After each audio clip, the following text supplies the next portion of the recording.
invité avec nous chaque soir pour décrypter les mouvements de la planète marché. Pierre-Alexis Dumont est avec nous ce soir, directeur de la gestion actions et convertibles de Groupama Asset Management. Bonsoir Pierre-Alexis. Bonsoir Grégoire. Axel Bott nous accompagne également, stratégiste chez Ostrom Asset Management. Bonsoir Axel. Bonsoir. Merci d'être là et merci à Sophie Chauvellier de nous accompagner également ce soir. Bonsoir Sophie. Bonsoir Grégoire. Vous êtes gérante allocataire chez Dorval Asset Management. Petit tour de table pour parler de votre sentiment de marché parce que oui, dans l'analyse des marchés, le sentiment est un axe d'analyse important. Et on a l'impression, au terme de cette semaine, alors que je décrivais très chaotique, des mouvements très très violents sur l'ensemble des grandes classes d'actifs, on a l'impression quand même que la violence des mouvements est un peu déconnectée des fondamentaux, ou en tout cas de l'évolution des fondamentaux tels qu'on les suit jour après jour, semaine après semaine. Le monde n'a pas changé totalement en une semaine, c'est qu'il y a beaucoup de sujets d'inquiétude, mais comment est-ce qu'on explique la violence des mouvements qu'on a pu observer ces dernières séances ? Alors, le diagnostic n'est pas absolu et je pense qu'il y a de toute façon plusieurs diagnostics sur le marché et beaucoup de forces qui s'opposent, mais c'est un mouvement, on pourrait quasiment dire que c'est un mouvement qui a commencé en réalité par le dégonflement des valorisations des segments les plus spéculatifs de la cote, déjà en début d'année dernière. Donc on a commencé par dégonfler les valeurs les plus spéculatives, notamment la tech non profitable aux États-Unis, un certain nombre d'actions qui étaient portées en fait par le marché retail aux États-Unis, donc les petits porteurs, qui avaient été gonflés à la sortie de la crise du Covid. Et cette correction, elle s'est, en début d'année, au regard de l'ampleur des interrogations qu'on pouvait avoir autour de l'évolution de l'inflation et du risque d'un durcissement plus fort des politiques monétaires, elle s'est étendue au reste de la cote. Et là, on est vraiment dans cette phase qui est effectivement aujourd'hui, de façon très tangible, le ralentissement de l'économie est modéré, d'autant plus qu'on a les effets de la réouverture post-Covid. Donc, l'activité, finalement, semble aller assez bien. Quand on se balade dans la rue, on n'a pas l'impression d'être en ralentissement très, très fort. Pour autant, le marché, bien entendu, anticipe toujours et se projette dans la configuration où un durcissement des conditions financières avec des chiffres d'inflation toujours très élevés. On a eu les chiffres cette semaine qui étaient décevants aux États-Unis. Parce que trop élevé encore. Parce que trop élevé encore. Conduirait inévitablement, à un moment dans les mois à venir, à une récession, à un atterrissage dur. Et c'est vrai qu'Alix le rappelait tout à l'heure, mais Jérôme Powell lui-même a bien dit hier qu'il n'était pas garanti qu'on puisse avoir un atterrissage en douceur, puisque en fait la stickiness, qu'on appelle la stickiness, c'est-à-dire la durabilité, la rigidité. J'ai trouvé la traduction française. Des mesures cœur, au travers des loyers, au travers des services, etc., fait qu'on va avoir une inflation probablement durablement trop élevée. Et dans cette configuration, trop élevée, ça veut dire pas 3-4, ça veut dire peut-être 5-6. Et dans cette configuration, effectivement, la politique monétaire doit être plus dure. Et donc, on en arrive au moment où on attaque les GAFAM, pour dire les choses simplement. Oui. Le fait marquant de la semaine, c'est que la plupart des grandes GAFAM étaient déjà sur des baisses de 20%, sauf Apple. Ça y est, Apple, qui a toujours été un des leaders importants du marché américain, entre à son tour en territoire de baisse marquée de plus de 20% par rapport à son point haut de début d'année. Je pense qu'en fait, d'abord, on a dégonflé effectivement les valeurs les plus spéculatives, puis on arrive un peu progressivement sur les joyaux de la couronne. Et c'est aussi ce qui amène certains à s'interroger sur une éventuelle capitulation de marché. C'est est-ce qu'on est au bout de cette phase de correction ou pas ? Quand on commence à attaquer effectivement les valeurs chouchous de la cote, c'est qu'on commence à arriver au bout de... Je pense que ce qu'on est en train d'observer, c'est une phase de normalisation des valorisations. On avait eu, sortie de Covid, donc une sorte d'envolée lyrique sur un certain nombre de thèmes, alors que ce soit des thèmes qui soient liés à l'économie verte, que ce soit des thèmes qui soient liés à la digitalisation, etc., qui avaient bénéficié du Covid. Et ce dégonflement des valorisations, ce dégonflement est en train de s'opérer. À notre sens, et notamment sur les grandes valeurs, il n'est pas nécessairement complètement terminé. D'accord. Non, mais c'est quand même un début de réponse. Quand on attaque, alors effectivement, les valeurs patrimoniales comme les GAFAM, c'était le stratégiste de BofA qui le disait comme ça ce matin. Là, une vraie capitulation, c'est quand on commence à vendre ce qu'on adore. Donc c'est le cas visiblement aujourd'hui, Axel. Est-ce que c'est suffisant pour parler déjà d'une liquidation, d'une capitulation au terme de cette semaine ? Il y a un peu de liquidation et de capitulation, c'est certain. il y a un signal qu'on verra quand on sera vraiment à la capitulation, c'est la corrélation 2 à 2 de tous ces titres. Alors c'est peut-être ce qu'on est en train de voir avec le rattrapage des grandes valeurs. Quand on aura des niveaux de corrélation très très marqués sur tous les titres, là ce sera peut-être le signal du point bas de la capitulation, du maximum de la capitulation. Mais on a aussi des signes de cette forme de capitulation sur d'autres marchés. Quand on regarde les marchés des matières premières, par exemple, on a depuis plusieurs jours une accélération de la baisse qui est très forte et qui est liée à la liquidation des positions spéculatives. À un moment, vous ne pouvez plus payer l'appel de marge. Et l'appel de marge, évidemment, il est lié au coût de l'argent, au resserrement monétaire. Donc c'est aussi un signal qui doit nous alerter. Et sur le marché action, on le sait que la margin debt est très, très élevée encore. Donc on a beaucoup alimenté la hausse dont parlait Sophie précédemment, avec cet engouement pour des petites valeurs non profitables et extrêmement spéculatives. Donc on sait qu'on a accumulé une dette gagée sur ces titres. Peut-être des choses qui me vient à l'esprit comme ça, c'est le deal de Musk, disons, avec un appel de marge sur la valeur de Tesla. Donc, il gage ses titres Tesla, enfin, on va en parler au passé pour l'instant, parce que le deal est suspendu, mais il gage ses titres Tesla pour financer son acquisition de Twitter. Voilà, c'est typiquement ces effets de seuil qui peuvent engendrer des appels de marge et des liquidations forcées. Donc, on n'est pas encore à ce point-là, c'est ce qui peut être un peu inquiétant encore à ce stade. Et c'est lié du point de vue de la gestion cyclique. Est-ce qu'on est au pic de la hawkishness des banques centrales, du caractère très restrictif dans le discours de la Banque centrale? Pour l'instant, Powell temporise en disant on ne fera pas plus que 50. Il parle des 2 prochains meetings. Mais Loretta Muster, par exemple, qui est la présidente de la Fed de Cleveland, qui a un droit de vote cette année, disait oui, on n'en parle pas pour l'instant, mais s'il le faut et si on est contraint de le faire, on le fera. Et effectivement, le marché, je pense, espère encore qu'il y aura un point d'inflexion à un moment, peut-être au cours de l'été. On parle déjà de Jackson Hole comme étant souvent des points de retournement, mais le dernier Jackson Hole, c'était une plantade monumentale sur le caractère temporaire de l'inflation. Donc, je ne suis pas sûr qu'il s'engage à soutenir les marchés, alors même qu'on aura encore des niveaux d'inflation très élevés et que je pense que le deal avec l'administration Biden, c'est de maintenir, disons, un discours qui favorise un peu la maîtrise de l'inflation, au moins jusqu'au midterm, vu que ça va être un enjeu majeur pour l'issue des élections. Donc je pense que voilà, le marché essaye de se rassurer en regardant les petits messages marginalement dovish de Powell, mais le put, il est encore très loin, je pense. Et donc, les effets techniques de marché que vous décrivez, oui, attention, les réactions en chaîne peuvent être encore un peu plus violentes que ce qu'on a déjà vu jusqu'à présent, Axel. Oui, on a vu aussi, alors c'est peut-être très loin des marchés actions, mais en début de semaine, on a vu un mouvement de couverture des positions short-to qui était massif. Bon, c'est vrai qu'il y avait des profits à prendre vu les tensions précédentes. Probablement beaucoup d'acteurs spéculatifs avaient cette position vendeuse qui convenait de couvrir avant la publication de l'IPC, parce qu'on s'attendait qu'il y ait une petite inflexion. Un pic. On voulait voir le pic. On l'a vu, mais c'est un peu en dents de scie sur des niveaux élevés, quoi. Donc c'est encore sur la cime de la montagne. On a eu par ailleurs des gros trades sur des options de taux qui couvrent des scénarios de très baissiers taux. Et donc c'est ça qui a aussi emmené un petit peu le marché. Les marchés de taux a corrigé beaucoup, de 3,20 en début de semaine. Quand je disais, les mouvements de la semaine sont difficilement explicables avec les fondamentaux. On était à 3,20 sur le 10 ans américain vendredi dernier. On s'est retrouvé à 2,80 cette semaine. Rien n'a changé dans les fondamentaux de l'économie américaine en quelques jours. Et c'est bien ces phénomènes-là qui expliquent ce mouvement de détente qu'on a vu sur les taux. Oui, parce que le seul market mover qu'on avait, c'est les stades d'inflation qui sont globalement plutôt inquiétantes. Pierre-Alexis, votre sentiment, on a déjà dit beaucoup de choses pour décrire la situation de marché, mais on a l'impression que là, oui, effectivement, on est embarqué dans des phénomènes techniques qui sont compliqués, j'imagine, pour des gérants stratégiques avec des visions de long terme. C'est des marchés qui sont compliqués, j'imagine. Oui, alors, je pense qu'il y a une conjonction de facteurs. Si on prend la partie financière, en effet, il y a de l'effet de levier et des risques cachés un peu partout et qui restent encore relativement forts puisqu'on sort d'une longue ère d'argent gratuit. L'argent devient moins gratuit. On a des niveaux de levier sur les marchés. On a aussi sans doute des niveaux de levier sur certaines entreprises, où on peut avoir des... Voilà.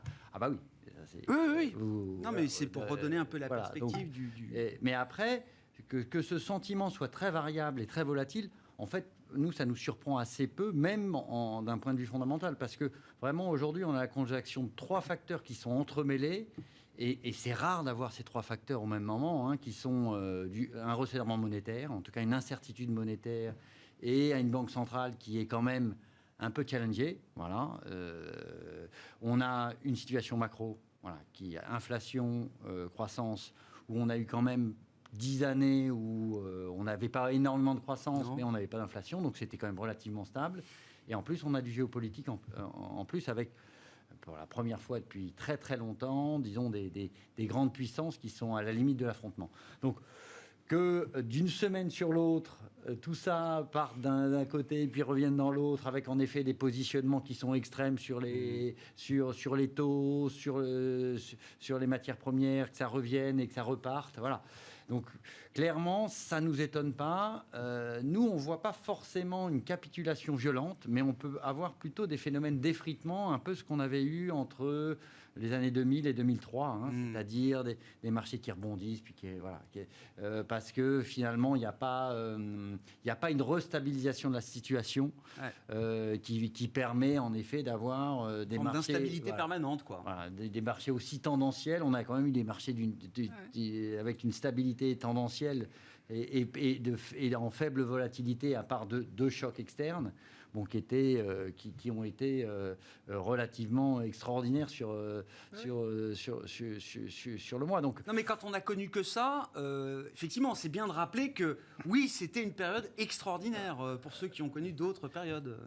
Oui. Non, mais après, on le prend aujourd'hui. Moi, j'ai pas connu la période d'inflation.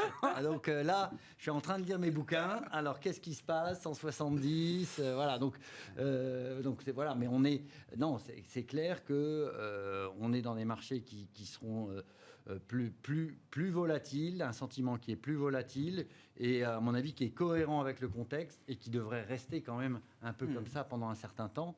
Ce qui fait qu'en effet, d'un point de vue gestion, c'est assez compliqué parce que l'ajustement de curseur peut coûter très vite très cher. Si vous étiez passé short taux à 3,20 et que vous êtes à 2,80, voilà, ça fait comme un vrai écart. Donc clairement, il y a des mouvements de marché qui sont très forts. Après, voilà, là le point que l'on a aujourd'hui, c'est qu'on a, et ça c'est vrai, un sentiment extrêmement dégradé. Ça, c'est on le quasiment aux extrêmes. Par contre, on n'a pas du tout des valorisations dégradées.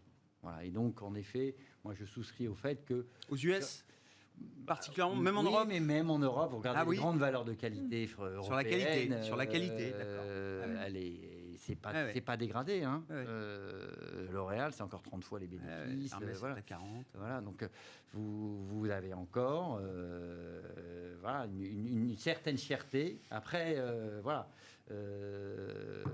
Il s'avère que quand même, quand vous regardez les bénéfices de L'Oréal depuis le début de l'année, ça ne fait que ça monte au ciel. Donc voilà. Donc aujourd'hui, attention, c'est des sociétés qui, pour l'instant, dans leur ensemble, ont toujours délivré. On délivre de façon extraordinaire. Donc il va avoir un moment. Mais est-ce qu'on pourra les repayer au prix qu'on les payait avant ? Et ça, c'est le sentiment. Et ça, c'est le sentiment. C'est sans doute aussi les prévisions d'inflation, les anticipations d'inflation moyen-long terme. C'est sûr que si vous êtes des inflations à 4 plutôt qu'à 2, voilà, c'est pas la même histoire. C'est pas la même histoire. Et on l'a vu, aujourd'hui, dans les grandes périodes inflationnistes, c'est pas forcément les bénéfices qui chutent, c'est les multiples qui chutent. Et donc attention, les multiples. Et donc, sur les valorisations, on n'est pas encore suffisamment à l'aise et confortable, notamment en Europe. Alors, vraiment, je suis complètement d'accord. C'est-à-dire que il y a vraiment un certain nombre de valeurs qui ont été portées ces dernières années, particulièrement depuis la sortie du Covid, par des thèmes. Donc, on était vraiment dans le monde de la thématique, la relance verte, l'énergie, etc. Et dans ces valeurs-là, il y a un très grand nombre de valeurs internationales, très qualitatives, très bien gérées, qui effectivement continuent à délivrer, dont la valorisation a commencé à se dégonfler, mais pas complètement. Et on n'est pas revenu au niveau pré-Covid. C'est-à-dire qu'il y a eu vraiment... Il y a plein d'exemples. Je suis toujours frileuse à donner des noms parce que moi, je fais pas de politique, mais je veux dire, si on prend un SML et qui est monté en valo à 60 fois et qui est revenu là à 30, mais qui se paye encore 10 fois de plus qu'il y a... et des exemples comme ça, il y en a une palanquée. Donc, il y a vraiment beaucoup de très belles valeurs qui ont été portées et tenues. Et quelque part, je dirais quasiment à juste titre, parce qu'effectivement, elles n'ont pas déçu. Et qu'elles offrent encore aujourd'hui une forme de visibilité dans un environnement qui se dégrade. Mais le but, c'est de revoir les valos d'avant le Covid pour ces boîtes-là, parce que le Covid a été un accélérateur pour un certain nombre de business quand même. Absolument, mais alors prenons l'exemple de Netflix. On en avait déjà discuté ensemble. C'est un très bon exemple, Netflix. Tout le monde s'est mis à souscrire à Netflix quand on était enfermés chez nous. Mais sauf que depuis, on est ressorti. Et puis, il y a Walt Disney qui est rentré. Et puis, il y a Amazon Prime qui a nourri son œuvre. Donc, la donne concurrentielle a changé. Ouais, je comprends. Donc, effectivement, il y a des choses qui ont changé. Mais pour autant, les entreprises se sont adaptées. Il y a des nouveaux concurrents qui sont entrés, etc. Donc, oui, le Covid a changé des choses. Mais fondamentalement, les entreprises, elles bougent aussi. Donc, est-ce qu'on doit se payer durablement plus post-Covid ? C'est pas certain. Et effectivement, la hausse des taux d'intérêt amène aussi un reset des valos. Donc là, on a effectivement... Et c'est ça, et encore une fois, c'est ça qui prouve qu'aujourd'hui, on n'a pas encore de capitulation. Est-ce qu'on doit en avoir une quelque part ? Peut-être pas. Là, il y a vraiment un débat. On est sur les 20% de baisse. Enfin, on était hier sur les 20% de baisse. Donc le bear market, très psychologique sur le S&P, qui est honnêtement une chute violente alors qu'il n'y a pas de récession. Enfin, c'est vraiment un mouvement violent. Pour autant, si effectivement, comme le dit Powell, la hausse, en tout cas la tenue de l'inflation... Personne ne peut garantir qu'il n'y aura pas de récession. Disons qu'en tout cas, le durcissement des conditions financières au regard du niveau d'inflation qu'on a un coût. Donc évidemment, aujourd'hui, le marché réagit très fort et la récession, elle n'est pas à 3 mois. Je pense que là, c'est assez clair. Mais bon, il y a vraiment une question autour des valos, avec des valos qui peuvent encore se dégonfler. Vous voyez, là, en termes de valos, donc c'est 2 boîtes qui fonctionnent sur la logique d'abonnement. L'abonnement Costco, aujourd'hui, est mieux valorisé que l'abonnement Netflix. Costco en bourse se paye avec un PE un peu plus élevé que celui de Netflix aujourd'hui, aux États-Unis. Non, mais si. Oui, alors là, je me crois sur parole. Mais plus cher que Google aussi. Voilà. Oui, ben voilà, on trouve des exemples. Voilà, donc, non, mais il y a mais c'est plutôt ça. C'est-à-dire que le marché, finalement... C'est le côté défensif. C'est un retour à la moyenne, comme on dit, c'est ça ? Juste, avec des phénomènes... Aujourd'hui, il y a une primo défensive, disons, ce qu'on appelait les boring stocks. Oui, bien sûr. Personne ne voulait acheter du Pepsi. Orange est à plus 20 year to date avec un CAC à moins 12. Parce qu'il ne se passe pas grand-chose. Voilà. C'est des business très matures, avec un marché adressable qui est relativement mature et autres. Mais bon, là, vous êtes tranquille. Donc, vous achetez la tranquillité aujourd'hui. Voilà. Et donc maintenant, voilà, nous, notre vision, c'est qu'à partir du moment où, disons, ces phénomènes inflationnistes et ces phénomènes de pic d'inflation, les investisseurs ont le sentiment qu'on est passé un peu derrière, peut-être qu'on reviendra sur un peu plus d'arbitrage, un peu plus... Parce que là, on a des marchés comme qui restent encore très macro. Voilà. C'est d'ailleurs, alors, c'est une idée qui devient très très consensuelle, Axel, c'est ce que vous évoquiez tout à l'heure. Donc 3 fois 50 points de base, il y a déjà une hausse de taux qui a été délivrée, 2 autres à suivre sur les meetings juin-juillet pour la Réserve fédérale américaine. Quel sera l'état du monde économique américain en juillet ? Est-ce que la Fed sera suffisamment rassurée pour marquer une pause, peut-être, comme certains le prônent, ou est-ce qu'il faudra peut-être penser à remettre du 75 points de base sur la table ? C'est 2 situations complètement différentes. Le marché semble privilégier l'idée que, oui, ça va se calmer, et qu'à un moment, la Fed va revenir sur du 25 points de base, voire une pause peut-être de quelques mois. Cette idée-là devient très consensuelle aujourd'hui. Oui, il ne faut pas oublier aussi dans sa diminution éventuelle du rythme des pas des hausses de taux de la Fed, c'est que dans le même temps, ils auront engagé le resserrement quantitatif. Donc le resserrement quantitatif va démarrer à partir de juin à demi-vitesse, en gros, et arriver en vitesse de croisière vers septembre. Alors c'est assez smart dans le sens où ils passeront la période où ils ont d'énormes tombées dans leur portefeuille. Donc, dans cette période-là, ils réinvestiront l'essentiel. Donc, du point de vue du marché, de taux en tout cas, et donc par voie de conséquence, tous les actifs risqués à duration longue, comme les valeurs de croissance qui dépendent des taux longs, c'est plutôt un facteur assez favorable. Ensuite, c'est vraiment l'inflation. S'ils se trompent beaucoup sur l'inflation, ils vont être dans une situation inextricable. Dans l'IPC de la semaine dernière, je reviens là-dessus, mais la hausse de l'inflation et services, elle est quand même assez brutale. On est à 5,4 sur un an. Ça accélère. C'est tous les facteurs qu'on voyait venir depuis longtemps, notamment liés à la diffusion des prix de l'immobilier. Et ça, c'est quelque chose qui est très sensible au taux et sur lequel la Fed peut agir. Donc, forcément, ils seront tentés d'appuyer là où ils peuvent sur l'inflation. Et la seule modération de l'économie de la croissance américaine, que tout le monde attend, l'ISM, il n'est plus à 60, il est à 55 aujourd'hui, ce ne sera pas suffisant pour rebalancer ce déséquilibre offre-demande sur les services, par exemple. Alors, sur les services, je ne pense pas. L'ISM, ça traduit plus la sphère manufacturière, en tout cas oui. L'ISM des services est plus stable.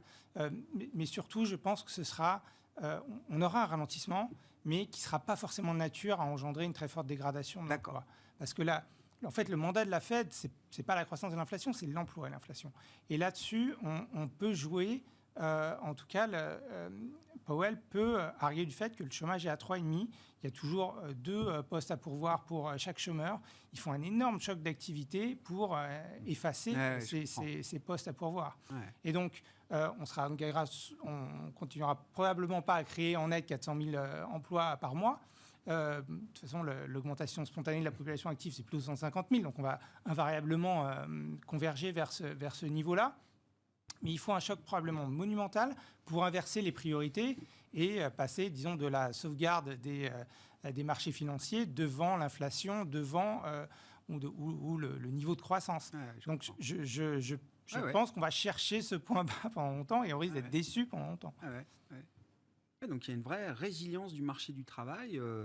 Et donc, c'est le moment d'y aller vite et fort, si je reprends un peu la terminologie de la Il est aussi possible que dans les 6 mois, l'inflation salariale soit au-dessus de l'inflation globale. Auquel cas, vous retrouvez des gains de pouvoir d'achat. Et là, il y a encore moins de raisons d'arrêter le resserrement monétaire. Est-ce que la Chine bouge ou pas sur le Covid ? Notamment, je sais que vous suivez ça toujours avec beaucoup d'intérêt, Sophie. J'ai compris que le Politburo disait zéro Covid policy, ça reste la top priorité. Maintenant, il faut quand même soutenir l'économie, les marchés, etc. Mais j'ai l'impression que dans la politique Covid, ils essayent quand même d'aménager un peu l'architecture, le design, pour essayer de faire baisser un peu cette pression sanitaire qui bloque toute perspective aujourd'hui sur la Chine. Oui, qui crée de vraies difficultés et qui crée des difficultés même à l'international sur les approvisionnements, bien que ça ne soit pas leur souci numéro 1. Mais on a un aménagement effectivement des mesures de confinement. Shanghai va sortir de confinement à courant mai. Enfin, à partir de la semaine prochaine, ils vont commencer à lever les lockdowns de façon plus importante. La démarche est maintenant plus pragmatique et j'aurais tendance à dire que ça dépend des villes et que ce qui s'est produit à Shanghai était un peu le scénario du pire puisque on avait un taux de vaccination des populations âgées qui était finalement relativement faible avec un vaccin chinois, on le sait, assez peu efficace. Donc ils ont eu le coût humain, entre guillemets, aurait été trop important pour vraiment avoir une politique, entre guillemets, plus accommodante du point de vue du Covid. On a vu que Pékin a été mieux géré. Voilà. Donc, mais ça reste une complexité, et notamment l'OMC a publié un rapport où il disait qu'en fait, ils adoptaient le type de politique qu'on a eu nous en Europe ou aux États-Unis. Vivre avec, ça serait 1,1 million de personnes, au regard de la taille de la Chine, très rapidement, qui probablement décéderaient du Covid. Ce qui est politiquement aujourd'hui inacceptable au regard du chemin qui a été parcouru. Puisque en fait, tous les efforts qui ont été consentis par la population, dire aujourd'hui, tant pis, on lâche, c'est quelque chose qui est relativement inacceptable, surtout en amont du 20e congrès du parti, etc. C'est pas quelque chose de très pilotable pour Xi Jinping. Donc, pour l'instant, on est dans cette situation. Alors, c'est vrai qu'il y a des progrès qui sont faits, que maintenant, il y a des tests qui sont faits de façon hebdomadaire par tout le monde. Oui, c'est et ça. pour pouvoir agir très, très rapidement, de façon plus ciblée. J'ai vu qu'ils veulent mettre dans les grandes villes, ces tests à moins de 15 minutes de la maison. Pour faire quoi que ce soit, pour tout le monde. Donc ça permet quand même un accompagnement, entre guillemets, plus ciblé et moins disruptif Mais ça reste extrêmement compliqué. Mais d'un autre point de vue, je pense qu'il y a aussi une forme de pragmatisme qui commence à s'imposer. On l'a vu à plein niveau. Il y a eu une conférence de presse hier avec beaucoup de déclarations. C'est vrai qu'on a été déçus, notamment sur la politique monétaire, qui est parue pas suffisamment accommodante, mais finalement, on se rend compte aussi que dans une configuration de lockdown, la politique monétaire ne peut pas faire grand-chose. Donc, c'était pas le moment pour pousser dans ce sens-là. Mais là, il y a eu notamment donc un des responsables de la PBOC qui a dit sur le shadow banking, donc sur les prêts hors non prêts bancaires, sur la réglementation sur l'Internet, etc., il est possible que le nettoyage ait été fait. Sur la bulle spéculative de l'immobilier, il est possible que la bulle soit dégonflée, etc. Donc en fait, ils sont en train d'envoyer un certain nombre de signaux parce qu'ils ont besoin de soutenir la croissance. Il y a aussi également des signaux qui ont été, des annonces qui ont été faites sur l'infrastructure et sur des éventuels stimuli directs pour la consommation des ménages.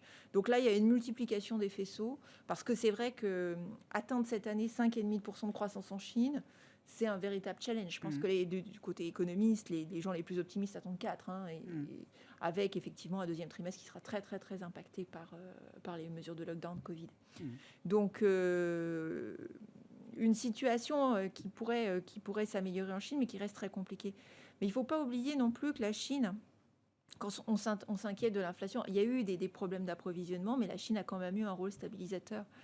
Et c'est vrai qu'on a envie que la Chine aille mieux, mais pas trop vite non plus, parce que la Chine qui va mieux, c'est aussi une Chine qui consomme plus de matières premières. Oui. Et à l'heure actuelle, c'est un problème pour nous. Oui. Donc voilà, donc on est un peu pris en étau entre deux feux. On essaye de voir à chaque fois le côté positif d'une situation qui reste une situation délicate.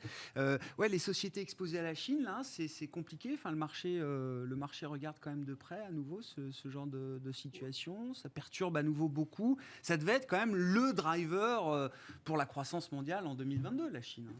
Oui, alors un peu moins qu'avant quand même. Oui, moins qu'avant. Mais bon, au moment où nous devions ralentir, ça devait être le moment où la Chine s'était stabilisée pour revenir à une forme de normalité de croissance. C'est vrai qu'on est passé plutôt d'une politique zéro Covid qui avait plutôt bien fonctionné relativement aux autres au début de la pandémie à finalement une politique qui montre aujourd'hui ses limites et avec beaucoup plus d'impact sur l'activité que ce que peut avoir aujourd'hui les politiques qui ont été mises en œuvre, de vaccination qui ont été mises en œuvre dans les pays développés. Voilà.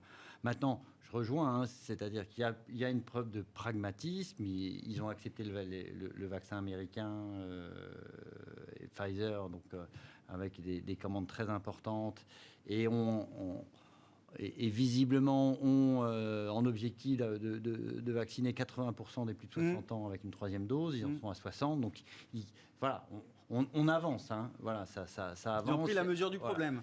Maintenant, il est clair que tant qu'il n'y aura pas ce 80% atteint, on continuera sur des politiques zéro Covid assez dures.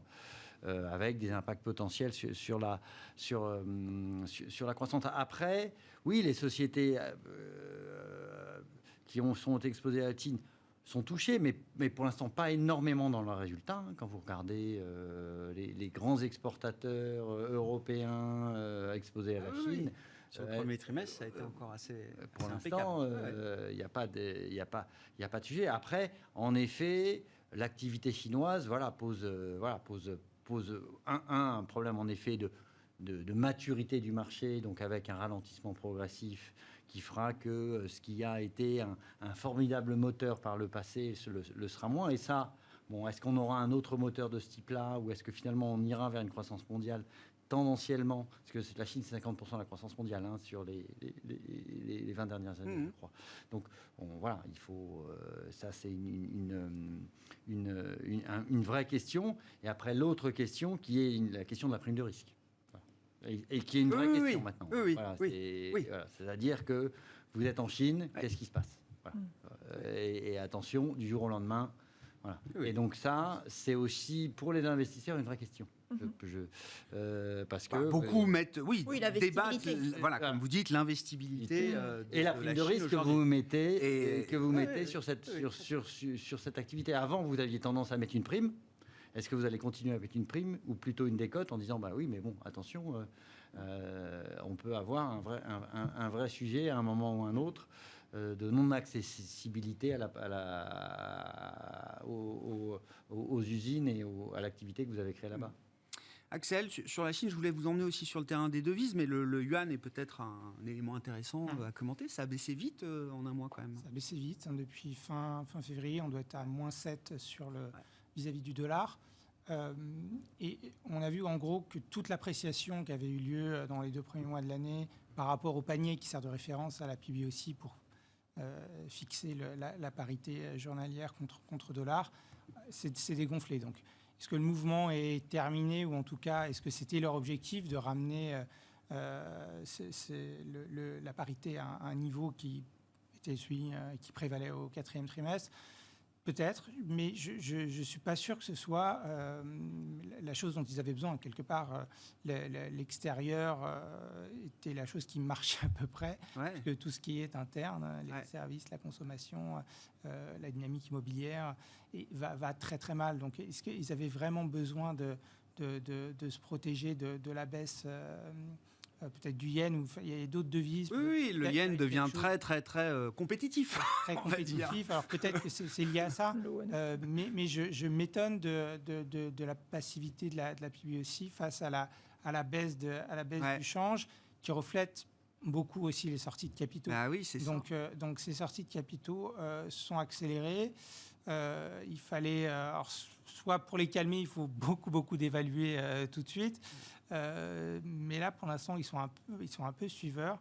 On ne comprend pas bien vraiment la politique de taux. Je pense que si les sorties de capitaux continuent, on aura des limitations sur ce que les banques peuvent faire en termes de vente à terme de yuan. Ça, c'est en général le quota est piloté par la PBOC, donc c'est le moyen d'arrêter la spéculation baissière.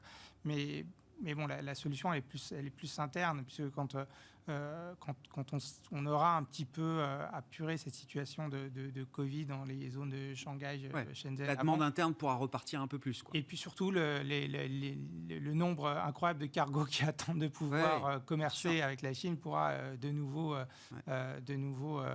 s'établir. Et donc on retrouvera un petit peu d'allant de ce côté-là, sans même que le yuan soit en jeu, en fait.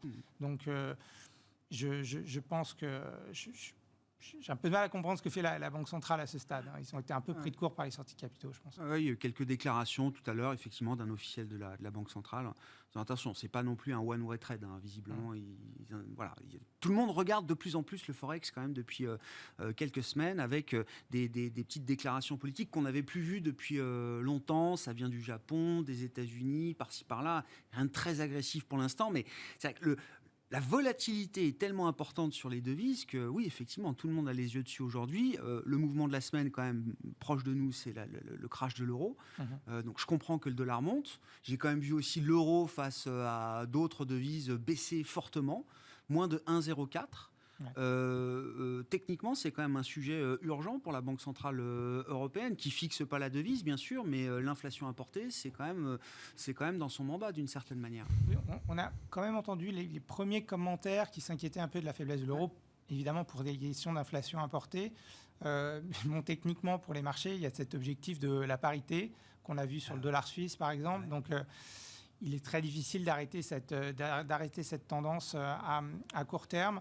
On a vu le sterling beaucoup bouger aussi, dès que la Banque d'Angleterre a laissé entendre que, on allait vers une récession avec le choc inflationniste. C'était assez sûr. Et donc, en gros, on a effacé une partie du resserrement monétaire. C'est-à-dire que la Banque d'Angleterre a encore une fois un peu perdu de crédibilité dans sa lutte contre l'inflation, et le sterling est décalé tout de suite. Elle était la première quand même à monter les taux. Oui, mais avec une politique très erratique. Ah oui, la communication est compliquée. Et puis le font en décembre. Et puis ils ne votent pas pour 50 en février. Et puis finalement, en mars, il y a 3 votes pour 50. Donc c'est toujours très erratique du côté de la Banque d'Angleterre. On peut citer les devises scandinaves sur lesquelles il n'y a pas forcément d'inquiétude à avoir aujourd'hui, et même où la Banque centrale de Suède a été assez préventive. Plus rapide dans sa première hausse de taux que ce qu'on imaginait. Que la BCE. Bien sûr. Pourtant, ils ont beaucoup de mal à tenir la devise. Le yen qui est parti jusqu'à 130 et qui finalement peut-être maintenant retrouve un peu de son caractère de valeur refuge. Donc il y a eu beaucoup de mouvements sur le change dans les 2 derniers mois. C'était assez nouveau. Oui. Et je sais pas, ça crée des tensions, des problèmes de marché chez des acteurs de marché. C'est quand même des mouvements importants. Ça participe à, je sais pas, au sentiment de chaos un peu général. Oui, je pense que ou l'idée d'une guerre des monnaies, je sais pas, est-ce qu'il y a quelque chose quand même ou est-ce que personne n'est en contrôle de ce qui se passe sur les devises aujourd'hui? Je pense que personne n'est en contrôle et le repli par défaut sur le dollar est quand même massif à chaque fois. C'est-à-dire qu'on a, sur la semaine qui vient de s'écouler, il y a quelque chose je pense qu'on voit de façon rarissime, c'est qu'on a eu au niveau mondial sur les fonds, des sorties sur les produits taux, sur les actions, sur l'or et sur actions, taux, crédit. Crédit, beaucoup dans les produits taux, il y a un petit peu de réallocation. Le monétaire. Oui, monétaire. Donc le monétaire. Oui, outflows everywhere. En fait, partout. Des outflows partout et disons avec le dollar qui monte. Et c'est un petit peu ça qui, en fait, refait du marché d'échange le truc qu'on regarde de nouveau, alors que c'était pas le point où la volatilité est la plus forte, en particulier sur le yuan, par exemple. C'était super stable. Oui, ça fait quelques semaines, quelques mois, effectivement, qu'on a cette nouvelle situation. C'est violent quand même, les mouvements sur l'échange, non? Oui, alors, ce qui m'interroge plus, c'est qu'on en parle très peu. Ah bah nous on en parle tous les jours. Oui, vous en parlez. Je veux dire, ça fait pas la une du JT de 20h. Non, je vous confirme effectivement. Pas encore. Dans un monde plus calme, l'euro à 1,03, on en aurait surtout que le sujet de l'inflation est à la une en permanence. Oui, effectivement, mais la devise vient avec. Non, sincèrement, aujourd'hui, je pense que la priorité numéro 1, c'est l'inflation. Donc, mais de ce fait, des régimes d'inflation, des politiques monétaires qui divergent, ça fait quoi? Ça fait que vous avez des différentiels de taux qui se recréent. Et donc là, aujourd'hui, je crois qu'entre l'Europe et les US, c'est 200 points de base. 200 points de base, ça crée des flux assez importants d'achat. Mais c'est vrai que là, la force du dollar contre toute devise est relativement étonnante, sachant que dans le même temps, c'est quand même une zone qui a des déficits externes records. Donc ça veut dire que elle les finance pour l'instant sans aucun problème. Non, mais c'est sûr que on a changé de contexte. Voilà, on a eu vraiment une zone de stabilité forte sur les marchés financiers. Et là, on voit bien qu'on est dans un nouveau contexte où il y a vraiment des nouveaux risques qu'on n'avait pas. Alors pour l'instant, les entreprises en parlent assez peu, des devises. Je n'ai pas vu de gros avertissements sur des problématiques de couverture de devises. Visiblement, ils sont bien armés là-dessus pour le moment. Mais c'est clair que ça peut être un... Oui, ça rajoute encore un peu de désordre. Voilà, le point, c'est qu'à partir du moment où les politiques monétaires peuvent diverger, voilà, on va avoir des effets collatéraux de ces divergences qui vont être très fortes et qui vont se voir notamment sur le marché de l'échange notamment. La tendance du dollar, elle peut... On voit des signes d'essoufflement, d'épuisement, rien du tout. Ça reste pour l'instant à sens unique. Moi, je pense que ça participe aussi de cette impression que les grands investisseurs sont en train de poser le stylo. Rapatriement par les investisseurs américains des actifs internationaux, énorme flou, vraiment directionnel. Des rachats massifs dont vous parliez. On déconstruit des positions qu'on a montées parfois pendant des années. Voilà. Après, il y a effectivement une justification fondamentale qui est l'écart de taux, mais surtout aussi le statut de valeur refuge du dollar. Et c'est vrai que là, on est dans une phase de grand pessimisme. Effectivement, vous le rappeliez au début, en fait, aucun d'entre nous n'a vécu les années 70. Donc, on est un peu en train de redécouvrir un schéma qui nous est étranger. Et du point de vue de l'investissement, c'est vrai qu'on a un peu tendance à avoir envie de poser le stylo et dire OK, maintenant les actions pas trop, les taux c'est trop tôt, etc. Donc hop. Ouais. Et puis on va voir ce qui se passe parce que l'environnement est très très compliqué, il y a beaucoup d'incertitudes et je pense que ce mouvement aussi, cette volatilité, ce mouvement très très violent vient un petit peu de ces phénomènes-là aussi. Bon, en conclusion, Axel, là, tout ce qu'on vient de décrire, cette espèce de nouveau régime de marché assez instable en permanence, oui, il n'y a pas de raison qu'il s'arrête là, demain, la semaine prochaine ou dans 15 jours. Quoi. Non, le retrait des banques centrales, les marchés redeviennent des marchés. Oui, je sais. Non, mais c'est vrai que comme on en parle tous les jours, on se dit, ça y est, c'est anticipé, c'est intégré. Non, c'est une histoire qui est ongoing. Ongoing, effectivement. Merci à vous trois, merci d'avoir été les braves de cette émission du vendredi. Axel Bott, stratégiste chez Ostrom Asset Management, Sophie Chevelier, gérante allocataire chez Dorval Asset Management et Pierre-Alexis Dumont, directeur actions et convertibles de Groupama Asset Management. Séance qui s'est bien terminée, je le précise, celle-là en tout cas, plus de 0,5% pour le CAC 40 ce soir en clôture.